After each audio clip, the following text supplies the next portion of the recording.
Hello students, पिछले video में हम लोगों ने अनसॉल्व्ड पेपर की श्रृंखला में 2022 के सेट बी के का फिजिक्स पार्ट का अध्ययन किया था, उसको सॉल्व किया था।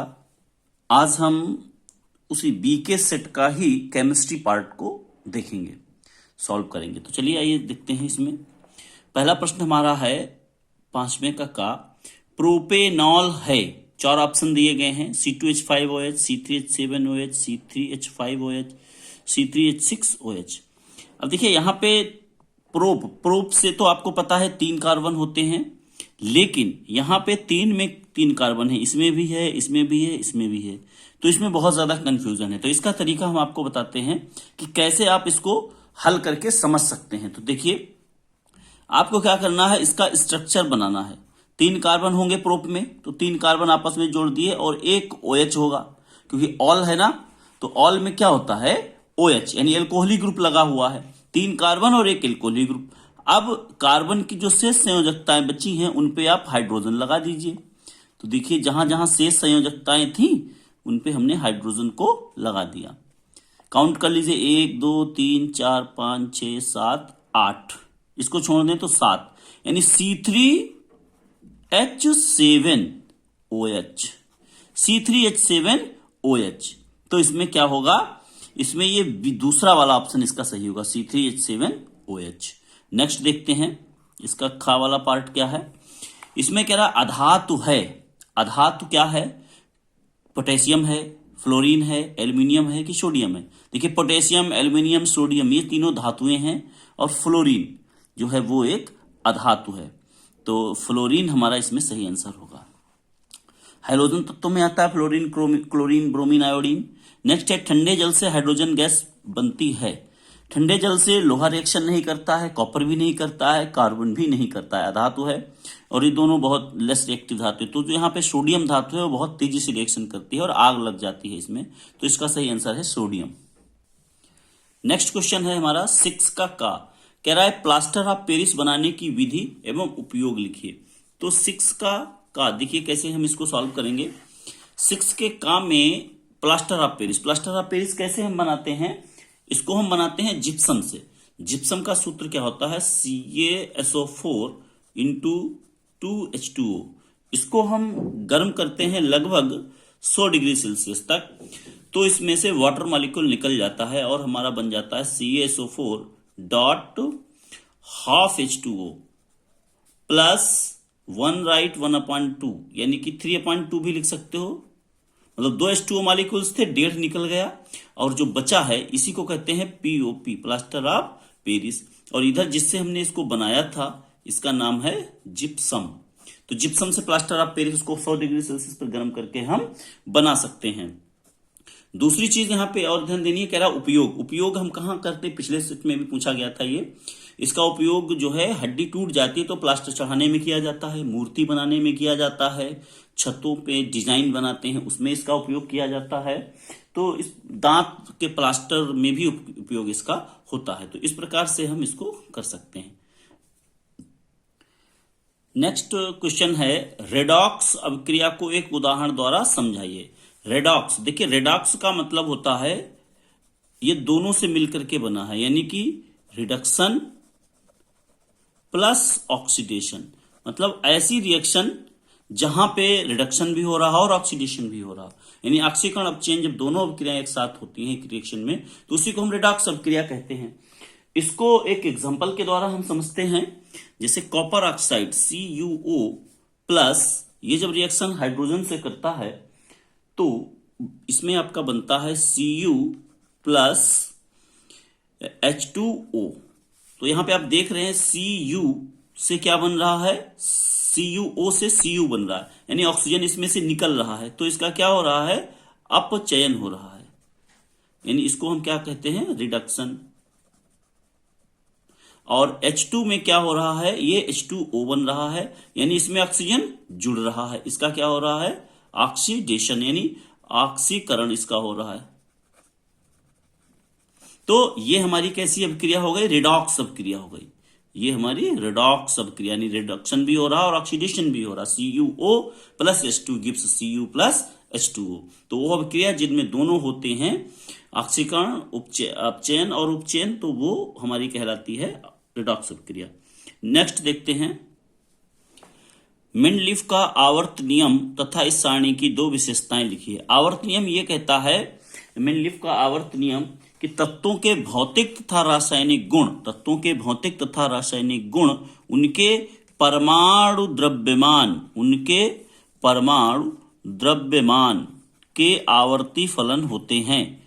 यानी कि तत्वों के भौतिक एवं रासायनिक गुण उनके परमाणु द्रव्यमान के आवर्ती फलन होते हैं। इसका अर्थ यह है कि अर्थात तत्वों को उनके बढ़ते परमाणु द्रव्यमान के क्रम में व्यवस्थित करें तो एक नियमित अंतराल के बाद समान गुणों वाले तत्वों की पुनरावृत्ति होती है। विशेषताओं की बात करें इसकी हम, तो इस सारणी में 8 ऊर्ध्वाधर स्तंभ हैं जिन्हें हम समूह कहते हैं। वो 12 क्षैतिज पंक्तियां हैं। 8 जो है वो इस तरीके से हैं ऊर्ध्वाधर स्तंभ, इनको हम क्या कहते हैं, समूह कहते हैं। और 12 क्षैतिज पंक्तियां हैं जिनको हम क्या कहते हैं, आवर्त कहते हैं। तो ये समूह और आवर्त में समान एक ही समूह में जितने तत्व हैं उनके सभी के कैसे होते हैं, समान गुण होते हैं, एक समान गुण होते हैं। किसी भी समूह को अध्ययन कर ले तो उनमें गुण समान होते हैं। और कुछ जगह इन्होंने खाली रिक्त स्थान छोड़ दी थी सारणी में, जिनसे ये हमको पता चल सके कि यहाँ पे जो तत्व आएगा उसके इस समूह के अनुसार गुण होंगे।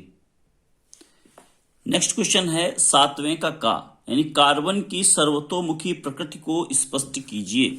देखिए 7वें का जो का क्वेश्चन है, सर्वतोमुखी यानी कि जो कार्बनिक यौगिक हैं उनकी संख्या बहुत ज्यादा है। यानी कार्बन में क्या कुछ ऐसी स्पेशलिटी है कि इतने अधिक संख्या में यौगिकों का निर्माण करता है। तो इसके लिए कुछ चीजें जिम्मेदार हैं, उनको मैं चर्चा करता हूं। एक तो इसकी क्या है, इसकी 4 संयोजकता, यानी कि 4 जो संयोजकता है इसका बहुत बड़ा रोल है, क्योंकि कार्बन चारों तरीके से मतलब जुड़ सकता है, चारों तरफ से इसमें अन्य परमाणु आकर के जुड़ सकते हैं। ये सिंगल बॉन्ड बना सकता है, डबल बॉन्ड भी बना सकता है और ट्रिपल बॉन्ड भी बना सकता है। तो दूसरा ऑप्शन यहां पे है कि जो कार्बन है इसमें श्रृंखलन का गुण पाया जाता है। श्रृंखलन का गुण, श्रृंखलन मतलब वह तत्व खुद के अन्य परमाणुओं के साथ एक लंबी चेन बनाने का जो है गुण रखता है। तो जब एक चेन बना लेते हैं तो इसमें बहुत ज्यादा संभावना बढ़ जाती है, अन्य तत्व भी इससे जुड़ सकते हैं। और तीसरा यहां पे एक आता है कि जो कार्बन का बंध है, कार्बन जो बंध है वो आपका कौन सा होता है, कोवैलेंट बॉन्ड होता है, सहसंयोजी बंध, कोवैलेंट बॉन्ड। ये बहुत ही स्ट्रॉन्ग बॉन्ड होता है, यानी कि ये प्रबल काफी ज्यादा होता है।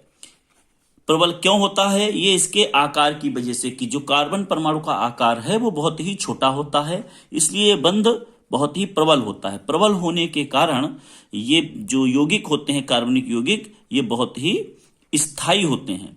स्थायी कार्बनिक यौगिकों का ये निर्माण करता है। तो मुख्य रूप से इसकी 4 संयोजकता, ये कई तरीके से जुड़ सकता है अन्य तत्वों से, सिंगल बॉन्ड के द्वारा, डबल बॉन्ड के द्वारा और ट्रिपल बॉन्ड त्रिबंध के द्वारा। तीसरी चीज इसमें श्रृंखला बनाने का भी गुण पाया जाता है, यानी कि कार्बन परमाणु खुद से जुड़ करके लंबी श्रृंखलाएं बनाते हैं। तीसरी चीज जो कार्बन बंध है, सहसंयोजक बंध, ये बहुत ही स्ट्रॉन्ग बॉन्ड होता है। क्यों होता है, क्योंकि कार्बन का जो आकार है सूक्ष्म आकार, यानी कि अन्य की तुलना में इसका जो आकार है वो बहुत ही कम होता है, इसलिए ये प्रबल बंध बनाता है और स्थायी यौगिकों का निर्माण करता है। इसीलिए कार्बनिक यौगिकों की संख्या इतनी अधिक होती है। नेक्स्ट क्वेश्चन है 7वें का निस्तापन तथा भर्जन में अंतर स्पष्ट कीजिए। निस्तापन को हम इंग्लिश में कहते हैं कैल्सिनेशन, और भर्जन को कहते हैं रोस्टिंग। देखिए रोस्टिंग का मतलब है किसी चीज को भूनना, यानी कि ये वायु की उपस्थिति में, रोस्ट तभी कर सकते हो जब वायु की प्रेजेंस हो, ये वायु की अनुपस्थिति में। इसमें हम क्या करते हैं, वायु की अनुपस्थिति में अयस्क को गर्म करते हैं। तो वायु की अनुपस्थिति में जब हम गर्म करते हैं तो उसमें सल्फर डाइऑक्साइड जो गैस है वो निकल जाती है। ये खासतौर से सल्फाइड अयस्क, ये किनके लिए प्रयोग किया जाता है, सल्फाइड अयस्क। सल्फाइड और है उनके लिए प्रयोग किया जाता है। और ये वाली जो स्थिति है ये कार्बोनेट जो अयस्क हैं उनके लिए ये प्रयुक्त किया जाता है। तो निस्तापन एक एग्जांपल के द्वारा देखते हैं, जैसे जिंक सल्फाइड प्लस, सॉरी उल्टा हो गया है, सल्फाइड अयस्क नीचे आएगा, सल्फाइड अयस्क से भर्जन करते हैं और कार्बोनेट अयस्क का जो होता है वो हम निस्तापन करते हैं। तो इसको देखते हैं कार्बोनेट अयस्क क्या है। कार्बोनेट अयस्क एक हम लेते हैं एग्जांपल इसका, जिंक कार्बोनेट ZnCO3, इसको हमने गर्म किया तो ये बदल जाएगा जिंक ऑक्साइड में, प्लस कार्बन डाइऑक्साइड यहां से निकल गई, ये हमारा जिंक ऑक्साइड बन गया। ये हमारा क्या है, ये हमारा है निस्तापन। वर्जन में क्या होता है, वर्जन में हम सल्फाइड अयस्क को लेते हैं, जिसे ZnS प्लस 3O2 और इसको हम गर्म करते हैं। यहां पे मुख्य चीज यही है कि जो निस्तापन होता है उसमें वायु अनुपस्थित रहती है, वायु अनुपस्थित, और इसमें वायु उपस्थित रहती है, प्रेजेंस ऑफ वायु। तो जिंक सल्फाइड और ऑक्सीजन का जब रिएक्शन होता है तो इसमें भी आपका बनेगा जिंक ऑक्साइड बनेगा और सल्फर डाइऑक्साइड इसमें से निकल जाएगा। बैलेंस्ड नहीं है रिएक्शन तो बैलेंस्ड कर सकते हैं इसको, यहां 2ZnS ले लेंगे तो 2ZnO हो जाएगा और SO2 भी डबल निकल जाएगा। तो 2ZnS plus 3O2 gives 2ZnO plus 2SO2। तो जिंक ऑक्साइड यहां भी बना, यहां भी बना, लेकिन यहां पे कार्बोनेट अयस्क था किसमें, निस्तापन में, और भर्जन में सल्फाइड अयस्क था। तो ये में इसमें भर्जन में उपस्थित वायु होती है और इसमें वायु अनुपस्थित होती है। नेक्स्ट क्वेश्चन है 8वें का पहला वाला पार्ट है का, कह रहा कार्बनिक यौगिकों में ऑक्सीकरण अभिक्रियाएं लिखे। देखिए ऑक्सीकरण का मतलब होता है कि ऑक्सीजन से उनका संयोग, यानी कि उनको यदि हम दहन करते हैं तो हमको जल तथा कार्बन डाइऑक्साइड उत्पन्न होता है। यहां पे हम एक एग्जांपल के द्वारा देखते हैं किस प्रकार से ऑक्सीकरण अभिक्रियाएं करते हैं। मतलब ऑक्सीकरण का सीधा मतलब है ऑक्सीजन का जुड़ना। तो एक एग्जांपल यहां पे ले लेते हैं, मान लीजिए एथिल अल्कोहल, ये पिछली बार भी सेट में आ चुका है, इक्वेशन पूछी गई थी, यानी एथिल अल्कोहल का यदि हम ऑक्सीकरण करते हैं तो ऑक्सीकरण के लिए ऑक्सीकारक का प्रयोग किया जाता है, वो होता है क्षारीय KMnO4, क्षारीय KMnO4 प्लस हीट, यानी कुछ गर्म भी करते हैं तो हमारा क्या बनता है, तो हमारा बनता है CH3COOH, यानी एस्टिक एसिड। देखिए यहां एक O था, यहां 2 आ गए, एस्टिक एसिड बनता है और प्लस H2O, यानी कि एथिल अल्कोहल से क्या हमारा बन गया, एसिटिक एसिड हमारा बन गया। तो इस तरीके से ऑक्सीकरण अभिक्रियाएं होती हैं कार्बनिक यौगिकों में। नेक्स्ट है सजातीय श्रेणी। सजातीय श्रेणी किसे कहते हैं, सजातीय श्रेणी नाम से ही पता चल रहा है समजात, यानी जिनकी जात एक जैसी हो, यानी कि एक सामान्य सूत्र के द्वारा प्रदर्शित सभी यौगिकों को उनके अणुभार के बढ़ते हुए क्रम में व्यवस्थित करने पर श्रेणी हमको प्राप्त होती है, वही समजातीय श्रेणी कहलाती है। समजातीय श्रेणी में प्रत्येक तत्व क्रमागत तत्वों के बीच में CH2 का अंतर होता है और इनके जो रासायनिक गुण हैं वो एक समान होते हैं, भौतिक गुणों में क्रमिक परिवर्तन होता है और इनका जो क्रियात्मक समूह है वो समान होता है प्रत्येक श्रेणी का। एग्जाम्पल देखते हैं कैसे सामान्य सूत्र हो सकता है, जैसे एल्केन हमारी एक समजातीय श्रेणी है, इसका हमारा जो सूत्र है CnH2n+2। दूसरा सजातीय श्रेणी है एल्कीन, इसका सूत्र क्या है CnH2n। तीसरा सूत्र हमारा क्या है एल्काइन, इसका सामान्य सूत्र क्या है CnH2n-2। तो इस प्रकार से ये समजातीय श्रेणी के बारे में हम कर सकते हैं। नेक्स्ट क्वेश्चन है साबुन तथा अपमार्जक की निर्मलन क्रिया क्या है। निर्मलन क्रिया या इसको स्वच्छीकारक क्रिया भी कहते हैं। इसमें होता क्या है, एक हम साबुन को ले लेते हैं, साबुन जैसे मान लीजिए हमारा C17H35COONA, इसको जैसे ही हम पानी में डालते हैं तो तो ये ब्रेक हो जाता है आयंस में। एक आयन हो जाता है C17H35 COO minus plus Na plus में। तो ये वाला जो आयन है नेगेटिव आयन, इसको हम देखते हैं। इसमें देखिए एक लंबी चेन है, हाइड्रोकार्बन श्रृंखला है C17, 17 कार्बन इसमें जुड़े हुए हैं और एक नेगेटिव पार्ट भी इसमें जुड़ा हुआ है। तो इसको हम कैसे डिनोट कर सकते हैं? यही स्वच्छीकारक क्रिया को करता है। इसे ऐसे, इस लंबी श्रृंखला को ऐसे हम दिखा सकते हैं और इस नेगेटिव पार्ट को हम एक डॉट के द्वारा प्रदर्शित कर सकते हैं। तो इसमें होता क्या है कि जो ये वाला हिस्सा है यानी कि नेगेटिव वाला पार्ट है, ये जल स्नेही होता है। ये कैसा होता है? जल स्नेही होता है, यानी कि जल के कणों की ओर भागता है। और ये वाली जो इसकी टेल है, इसको सिर भी कह सकते हैं, इसको हेड। और इसको ये कैसा होता है? जल विरोधी, मतलब जल के कणों से ये दूर भागेगा। इसको हम कह सकते हैं, इसकी पूंछ कह सकते हैं। तो जल स्नेही यानी जल के कणों की तरफ, जल विरोधी मतलब जल के कणों से दूर, और उल्टा कर दें तो तेल विरोधी और ये तेल स्नेही, तेल या डर्ट या गंदगी। तो इस प्रकार से एक अरेंजमेंट बन जाता है। जैसे ही हम पानी में इसको डालते हैं तो देखिए कैसा हमको एक अरेंजमेंट मिलता है। मान लीजिए कोई डस्ट पार्टिकल है हमारा, ये हमारा डस्ट पार्टिकल है, तो ये है डस्ट पार्टिकल। तो इसमें एक अरेंजमेंट इस तरीके से बन जाता है। ये हो गया हमारा,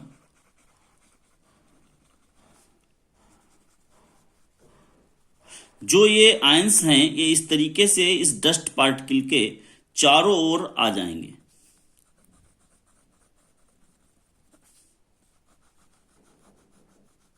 और इस पे लग जाएंगे। तो इस पे एक फोर्स काम करने लगेगा, यानी एक बाहर वाला नेगेटिव पार्ट बाहर की ओर खींच रहा है और अंदर इसकी जो टेल है वो अंदर की ओर खींच रही है।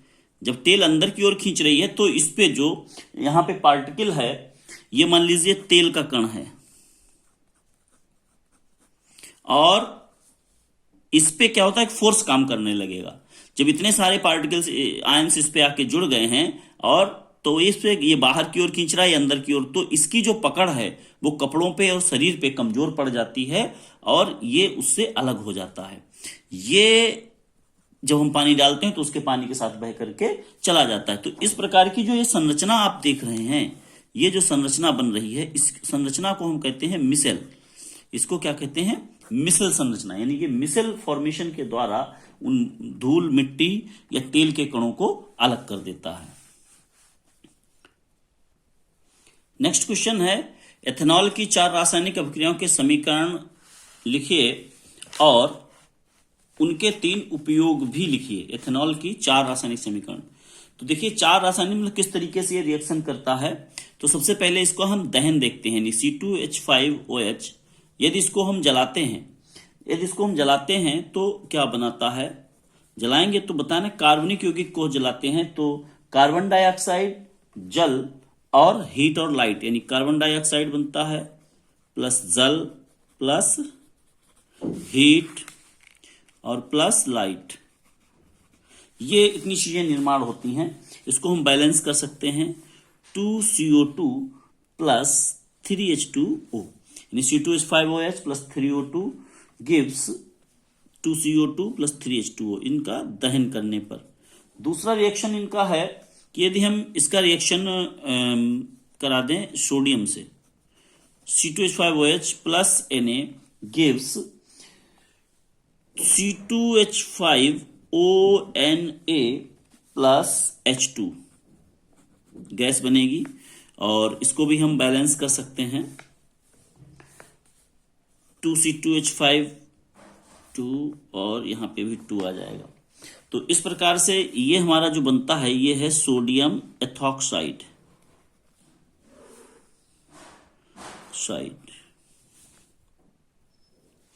तीसरी रिएक्शन अभी हम ऊपर देख चुके हैं, उसी को दे सकते हैं कि जब एथिल अल्कोहल का ऑक्सीकरण होता है, यानी कि क्षारीय KMNO4 से रिएक्शन होता है, तो ये क्या बना लेता है? ये एसिटिक एसिड बनाता है।